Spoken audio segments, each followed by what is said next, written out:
भाई क्या सौरभ जोशी सरेआम अपनी ऑडियंस को पागल बनाता है या फिर वो अपनी ऑडियंस से झूठ बोलता है कि मैं तो एक वेजिटेरियन हूँ लेकिन वो चुपके से नॉनवेज खाता है। और सौरभ जोशी ने अपनी ऑडियंस के साथ में क्या सबसे बड़ा स्कैम कर दिया है, तो चलो देखते हैं सौरभ जोशी एक्सपोज वीडियो जो कि कॉन्शियस की तरफ से आई है, जिनके ओरिजिनल वीडियोस का लिंक और चैनल का लिंक डिस्क्रिप्शन में है।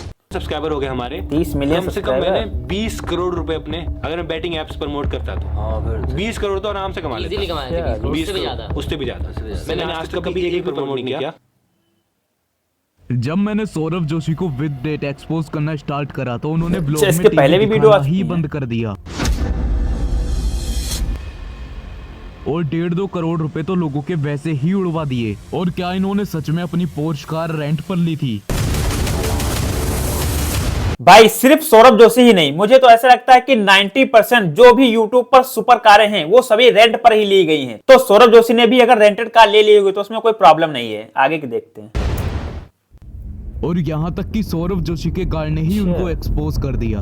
सौरभ जोशी ये कहता है कि मैं मिलना नहीं चाहता किसी को, मेरे पास किसी को मत भेजो। डायरेक्ट मना कर दो, वो मिलना नहीं चाहता। सौरभ जोशी क्या कहता है? मिलना नहीं चाहता। मिलना नहीं चाहता, डायरेक्ट बोल देंगे मिलना नहीं चाहते। वो जहाँ से आया मुझसे डिस्क्लेमर भी है भाई का। चैप्टर 1।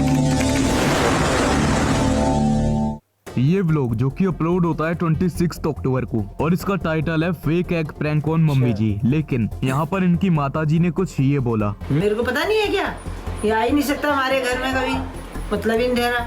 ये आएगा एक तुम खाओगे कभी, घर में आए नहीं भाई। तो इसका मतलब तो यही है कि इनके घर में ना तो कभी अंडा आया है और ना ही उसके अलावा कोई नॉन वेजिटेरियन चीज आई है। लेकिन 21 मई को एक व्लॉग अपलोड होता है एंड अगर आप 29 सेकंड पर देखोगे तो आपको देखने के लिए मिलेगा क्या? जी हाँ, ये और कुछ नहीं बल्कि अंडा है। और ये बात आपको इनके कमेंट सेक्शन में देखने के लिए मिलेगी। लेकिन एक कमेंट इनके टॉप पर आ रही थी तो आई थिंक इन्होंने डिलीट कर दिया वो, पर कोई नहीं, आगे बताता हूँ। भाई सच में वो देखने में अंडा ही लग रहा था। आपको क्या लगता है कमेंट सेक्शन में बताना। मुझे तो 100% वो अंडा ही लग रहा था, क्योंकि अंडा का जो पीला वाला पार्ट होता है वही वो साफ साफ नजर आ रहा था। और कमेंट सेक्शन में भी लोगों ने ऐसा ही बोला कि अंडा अंडा अंडा है। अब बहुत सारे जो इनके फैंस हैं वो कमेंट करेंगे ये बटर भी हो सकता है। तो देखो, अगर आप साइड में देखोगे तो आपको देखने के लिए मिलेगा क्या? हाँ, ये घी है। तो यानी कि ब्रेड तो घी में ही सिक रही है। एंड अगर आप इसको ध्यान से देखो तो ये एक अंडे का यॉक ही लगता है। वेल, ये जो व्लॉग है ये काफी पुराना है, तो सौरभ जोशी उस टाइम पे इतने ज्यादा चालाक नहीं थे जितने अब हो चुके हैं। वो भी आपको आगे पता चल जाएगा।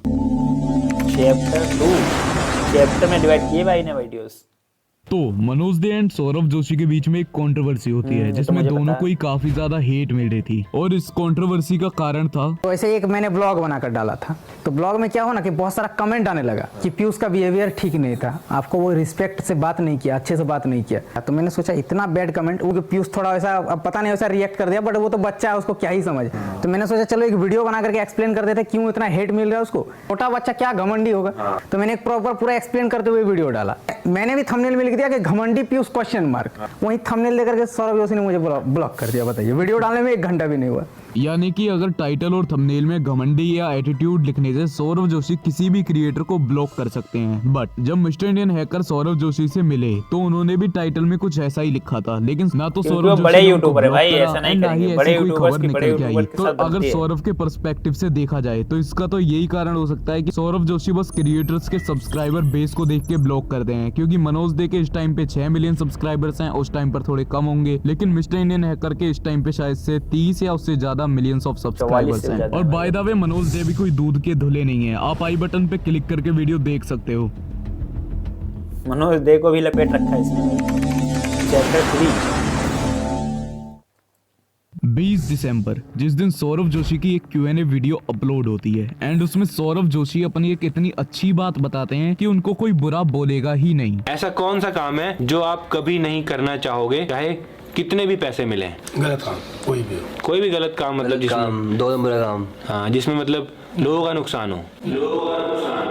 और इसके पीछे की सच्चाई आपको मैं बताता हूँ। सौरभ जोशी या कोई भी बड़ा क्रिएटर अगर बैटिंग एप्स को प्रमोट करता है तो उसको काफी ज्यादा हेट मिलेगी और साथ के साथ लोग उसको अनसब्सक्राइब करना स्टार्ट करेंगे। इसका मतलब ये नहीं है कि इन्होंने कोई गलत चीज को प्रमोट करा ही नहीं। आदिवासी हेयर ऑयल जिसको सौरभ जोशी ने अपने ब्लॉग में प्रमोट करा था, वेल उसके ऐड भी रन कराए गए थे एंड उसके ऊपर लगभग 10 मिलियन व्यूज थे एंड उनमें से अगर 1000 लोगों ने भी उस ऑयल को बाय करा तो लगभग 1.5 करोड़ रुपए वैसे ही वेस्ट हो गए। वो जो ऑयल था वो एक बहुत बड़ा स्कैम था, जैसे कि आप कुछ कमेंट्स देख भी सकते हो।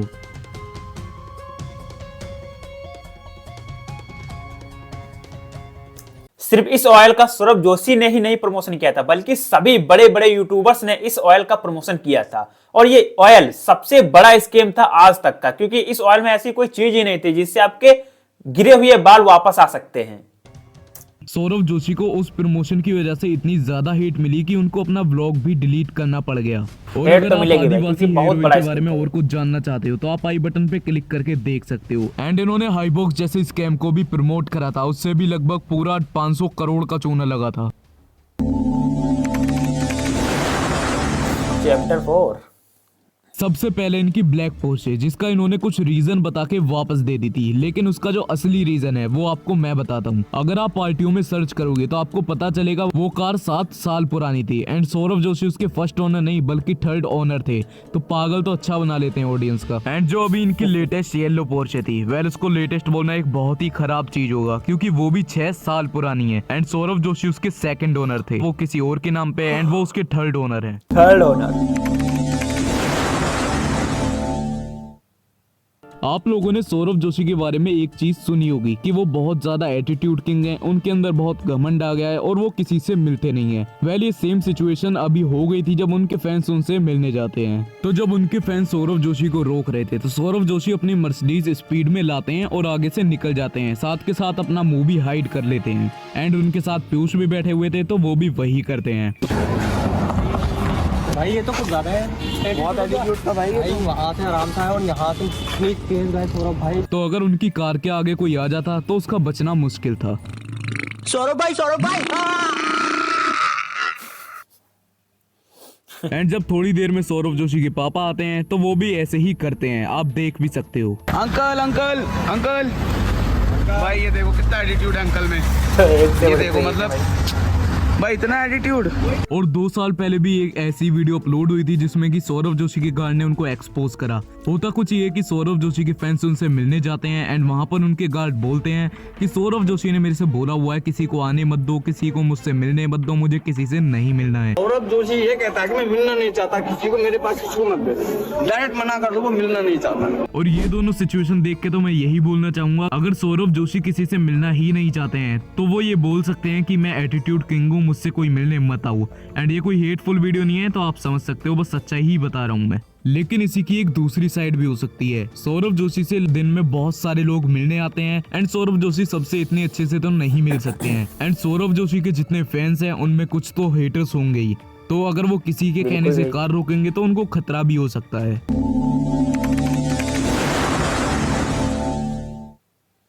20 नवंबर को एक व्लॉग अपलोड होता है जिसमें अगर आप 25 सेकंड पे देखोगे तो पीयूष के बाल कटे हुए हैं एंड ये मॉर्निंग का टाइम है, याद रखना। एंड यहाँ पर आप पीयूष के कपड़ों पर भी फोकस कर लेना। लेकिन अगर आप 5 मिनट 10 सेकंड पे देखोगे उस टाइम लगभग दोपहर हो रही थी एंड वहाँ पर पीयूष के बाल एकदम से बड़े हो जाते हैं। कपड़े सेम रहेंगे लेकिन बाल बड़े हो जाते हैं। सौरभ जोशी इतनी चालाकी से कट मारते हैं, अगर कोई भी नया बंदा उनका व्लॉग देखेगा उसको पता ही नहीं लगेगा। एंड अब बहुत सारे मूर्ख लोग ये कमेंट करेंगे कि सुबह को उसके बाल बड़े थे एंड बाद में उसने दोपहर को कटवा लिए, इसलिए मैंने पहले ही बोल दिया है कि उसके सुबह को बाल छोटे थे और बाद में बड़े हो गए।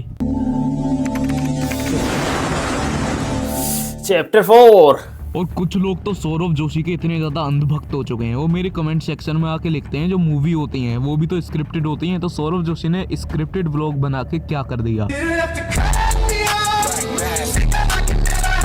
तो मैं सिर्फ एक ही चीज बोलना चाहूंगा, बिना स्क्रिप्ट के मूवी तू बना के दिखा दे, मैं बिना स्क्रिप्ट के व्लॉग बना के दिखा देता हूँ। अब यहीं पर एक बंदा कमेंट करता है कि भाई तू सरोध जोशी से जलता है क्या। वाह, यही तो होते हैं वो फैन जिन्हें कुछ दिखाई तो देता नहीं है, बस हेट फैलाने जाते हैं सबकी कमेंट में। और बाय द वे मैंने सारी चीजें प्रूफ के साथ दिखाई हुई है, तो मेरे को कोई घंटा फर्क नहीं पड़ता। प्रूफ तो दिया इसने, हर चीज का प्रूफ दिया।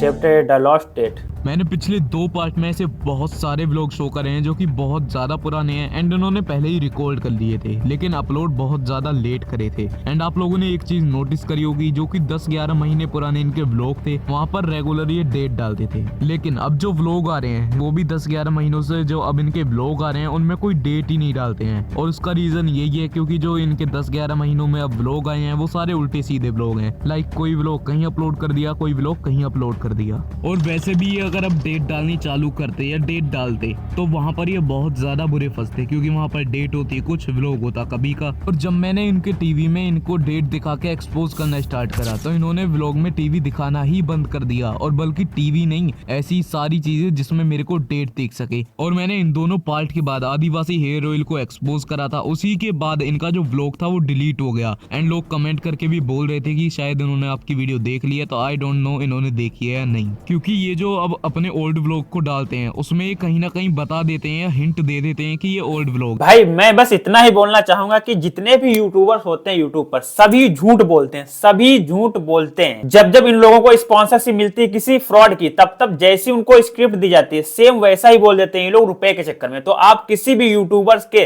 बहकावे में मत आना और अपना दिमाग लगाकर किसी चीज को खरीदना। तो यही तक थी वीडियो। आपको कैसी लगी वीडियो? क्या सौरभ जोशी सच में नॉन वेजिटेरियन या फिर अपनी ऑडियंस को पागल बनाते हैं? कमेंट सेक्शन में जरूर बताना। वीडियो को लाइक और चैनल को सब्सक्राइब भी कर लेना। Thank you for watching. जय हिंद।